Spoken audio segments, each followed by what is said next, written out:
दोस्तों, मेरा नाम है अशोक अग्रवाल, ठीक है। और मैं वकील हूँ जो पिछले 48 साल से दिल्ली के अंदर वकालत कर रहा हूँ।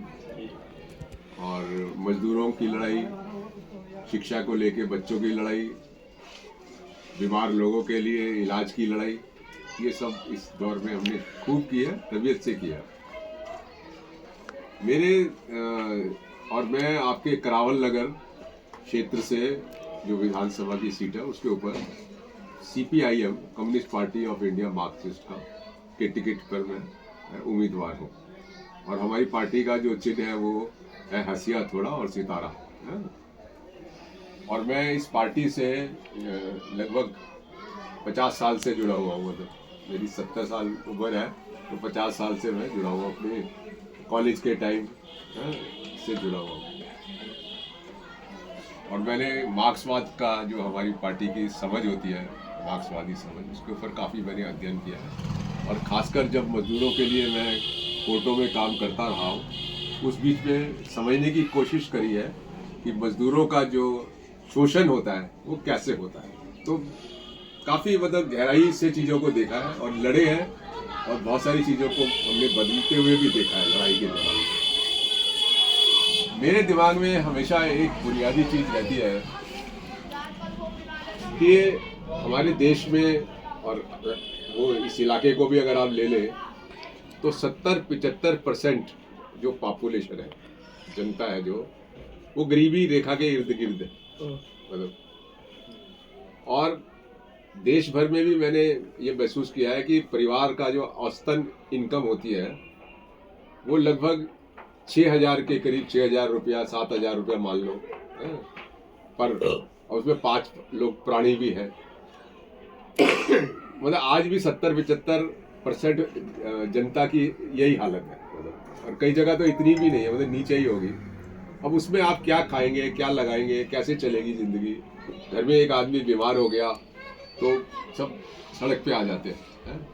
इतनी इनसिक्योरिटी है, मतलब इतनी वो है कि जीवन का हर वक्त संकट बना रहता है। और अगर थोड़ा सा ठीक भी चल रहा है पीछातानी में, तो कोई अचानक कोई बात आ गई, बीमार हो गया कोई आदमी घर में और सारे अस्पताल चले गए, लोग लग गए उसके, तो सारा सिस्टम बिगड़ जाता है।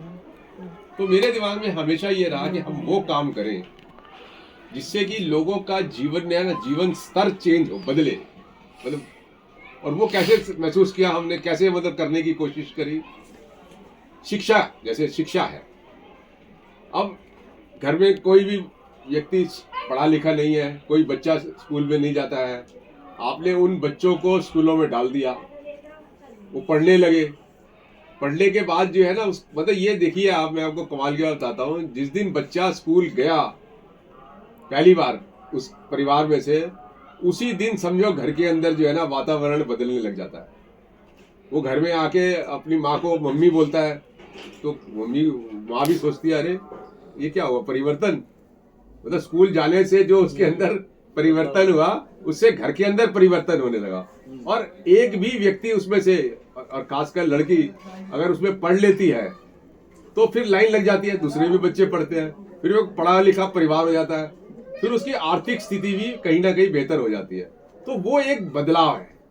ऐसे सेहत के मामले में ये है कि घर में अगर कोई बीमार है और घर उस बीमारी की वजह से सारी आर्थिक स्थिति खराब हो गई है, और वो व्यक्ति को अच्छा इलाज मिल जाता है, मुफ्त इलाज मिल जाता है, और वो ठीक होके वापस आ जाता है, तो घर फिर से चल पड़ता, नहीं तो टूट जाएगा। तो ये एक बुनियादी चीजें जो है ना, बदलाव।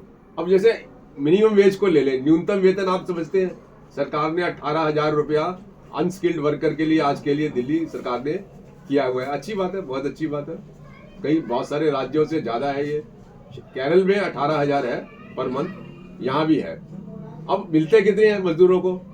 7,000, 8,000, आदमी को 8,000, 6,000 महिला को। 12-12 घंटे वो काम करते हैं। अब जो 12 घंटे काम करेगा उसको तो आराम ही नहीं मिलेगा ना, उसकी सेहत के ऊपर फर्क पड़ेगा, पूरी परिवार के ऊपर फर्क पड़ेगा, और वो पूरी तनख्वाह भी नहीं मिलती। अगर वो पूरी तनख्वाह मिल जाए, अब आपको जो ये फ्री भी होता है, मुफ्त में जो चीजें मिल रही है, बिजली पानी, ये अगर सब जोड़ लोगे ना आज की तारीख में, तो ये 2,000 रुपये महीने से ज्यादा नहीं बनता। लेकिन अगर आपको न्यूनतम वेतन मिल जाए पूरा, 8,000 की जगह 18,000 में मिल जाए, है? जो इज्जत की लड़ाई भी है, अधिकार की लड़ाई भी है, तो आपका पूरा परिवार का ढांचा जो है ना बदल जाएगा ही नहीं बदल जाएगा, है? तो आज दिल्ली के अंदर 60 लाख मजदूर है जो फैक्ट्रियों में इधर उधर काम करता है और उसको न्यूनतम वेतन नहीं मिलता है।